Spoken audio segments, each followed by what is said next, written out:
Once, long ago, there was a kingdom blessed with peace and prosperity. Its fields were green,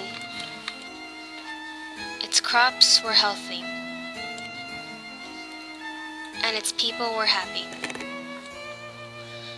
However, the king had angered the demons living in the mountains to the west, and they, in turn, began to terrorize the kingdom. Crops began to falter, disease was rampant, and every day more and more people died. And so the king, with the royal army, marched to the mountain to defeat the demon lord, the ruler of all demons and monsters. But even the army was not enough, and the kingdom was now without its leader.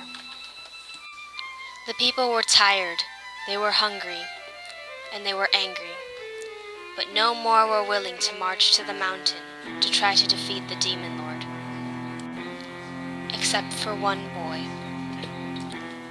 The prince was only 10 years old when he began his journey to the mountain, and all his life he had been mocked for being small and for being weak. Yet, his strength was not in his muscles. It was in his mind. And so, ignoring the pleas of the people, he began to make preparations for his journey. He brought only 3 things with him. The first was a clay jar of candle wax. The second was a mirror of the finest silver. And the last was an amulet, made from the rays of the sun. He began his journey at dawn the next day.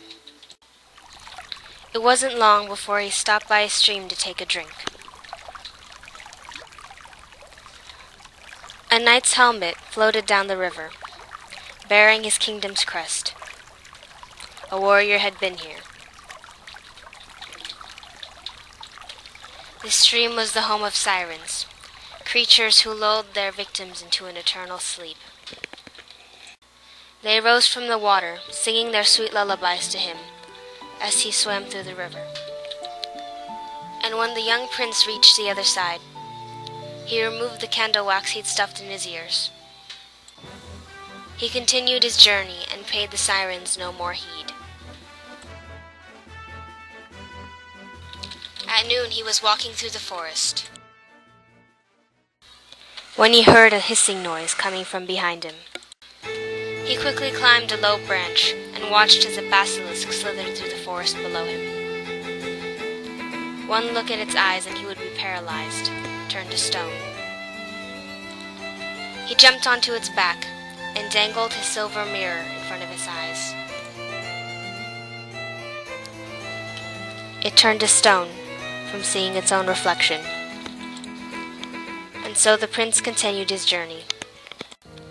It was midnight before the prince reached the mountain peak, the home of the demon lord. And the moon, the source of the demon lord's power, was shining full and bright. And he came forward, bowing humbly, and offering him his amulet. And the Lord, seeing a small child as no threat, took the amulet from him without a question. But that was his undoing, for the sun is the bane of all demons. As soon as the amulet touched the demon lord's skin, he turned to dust and blew away, never to trouble the kingdom again. The kingdom was once again at peace. New crops were beginning to sprout.